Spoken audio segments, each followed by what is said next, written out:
नमस्कार मित्रांनो, आज आम्ही चाललो होतो लाईट फिटिंगच्या कामासाठी। सरकारी दवाखान्याचं काम होतं, त्यामुळं प्रवास थोडा लांबचाच होता, परंतु आम्ही सर्वजण गाडीमध्ये प्रवास करत होतो।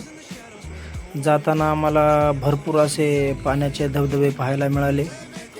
पाऊसच 2-3 दिवस झाले इतका चालू आहे की बाहेर कामासाठी देखील जाता येत नव्हतं, परंतु काल सुट्टी मारल्यामुळे आम्ही आज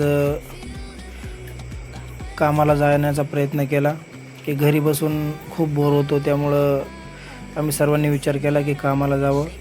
आणि गेल्यानंतर लगेच त्या ठिकाणी बोर्ड फिटिंगला आम्ही सुरुवात केली, कारण दवाखाना म्हणजे भरपूर मोठा आहे, त्यामुळं सर्व काही बोर्ड आम्ही भरून घेतले आणि त्यानंतर सर्व बोर्डची वायरिंग करून तयार करून ठेवले।